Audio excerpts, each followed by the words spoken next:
بسم اللہ الرحمن الرحیم۔ السلام علیکم۔ اس ویڈیو میں آپ کو بتایا جائے گا کہ بیوہ عورت کی عدت کتنے دن کی ہوتی ہے اور طلاق یافتہ عورت کی عدت کتنے دن کی ہوتی ہے۔ بیوہ اور طلاق یافتہ عورت کی عدت الگ الگ ہے۔ سب سے پہلے بات کرتے ہیں بیوہ کی عدت کتنی ہے۔ بیوہ کی عدت دو طرح کی ہے۔ اللہ تعالیٰ قرآن پاک میں ارشاد فرماتا ہے، اور تم میں سے جو شوہر فوت ہو جائیں اور اپنی بیویاں چھوڑ جائیں تو وہ عورتیں اپنے آپ کو 4 ماہ 10 دن تک انتظار میں روکے رکھیں، پھر جب وہ اپنی عدت پوری ہونے کو آ پہنچے تو پھر جو کچھ وہ شرعی دستور کے مطابق اپنے حق میں کریں، تم پر اس معاملے میں کوئی مواخذہ نہیں، اور جو کچھ تم کرتے ہو اللہ اس سے اچھی طرح خبردار ہے۔ یعنی ایسی بیوہ جو حاملہ نہ ہو اس کی عدت 4 ماہ 10 دن ہے۔ نمبر 2، ایسی بیوہ جو حاملہ ہو اس کی عدت وضع حمل ہے، یعنی بچے کی پیدائش ہونے پر حاملہ بیوہ کی عدت مکمل ہو جائے گی، چاہے بیوہ عورت کے خاوند فوت ہونے کے دوسرے دن بچہ پیدا ہو جائے یا 6 ماہ بعد۔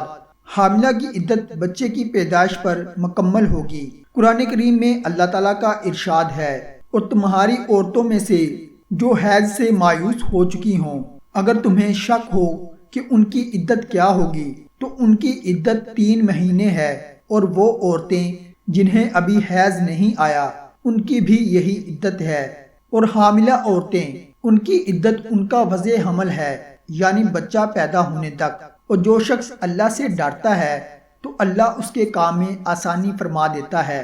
اس آیت مبارکہ کی روشنی میں واضح ہوتا ہے کہ حاملہ کی عدت وضع حمل یعنی بچہ پیدا ہونے تک ہے۔ طلاق یافتہ عورت کی عدت کے بارے میں اللہ تعالیٰ قرآن پاک میں ارشاد فرماتا ہے، اور طلاق یافتہ عورتیں اپنے آپ کو 3 حیض تک روکے رکھیں، اور ان کے لیے جائز نہیں کہ وہ اسے چھپائیں جو اللہ نے ان کے رحموں میں پیدا فرما دیا ہے، اگر وہ اللہ پر اور قیامت کے دن پر ایمان رکھتی ہیں، اور اس مدت کے اندر ان کے شوہروں کو انہیں اپنی زوجیت میں لوٹا دینے کا حق زیادہ ہے۔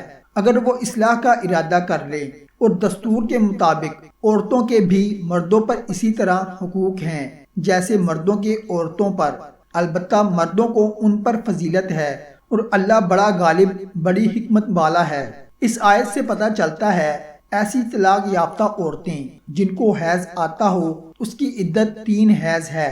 ایسی طلاق یافتہ عورتیں جن کو کم عمری، بڑھاپے یا بیماری کی وجہ سے حیض نہ آتا ہو ان کی عدت 3 ماہ ہے، مگر ایسی طلاق یافتہ جس کو نکاح کے بعد اور رخصتی سے پہلے طلاق ہو جائے اس پر عدت نہیں ہے، جیسا کہ اللہ تعالیٰ کا ارشاد ہے، اے ایمان والو، جب تم مومن عورتوں سے نکاح کرو پھر تم انہیں طلاق دے دو قبل اس کے کہ تم انہیں مس کرو، یعنی خلوت صحیح کرو، ہم بستری نہ کرو، تو تمہارے لیے ان پر کوئی عدت واجب نہیں ہے کہ تم اسے شمار کرنے لگو، پس انہیں کچھ مال و متاع دو اور انہیں اچھی طرح حسن سلوک کے ساتھ رخصت کرو۔ ایسی عورت جس کا خاوند گم ہو جائے، اس کی بالکل کوئی خبر نہ ہو، تو وہ 4 سال تک انتظار کرے گی، اور 4 سال کے بعد عدالت جا کر ثبوت پیش کرے گی کہ 4 سال سے اس کا خاوند لاپتہ ہے۔ عدالت حالات اور ثبوتوں کا جائزہ لے کر اس کا نکاح منسوخ کر دے گی۔ جس دن عدالت نکاح منسوخ کرے گی اس دن سے وہ عورت 4 ماہ 10 دن کی عدت گزارنے کی پابند ہوگی۔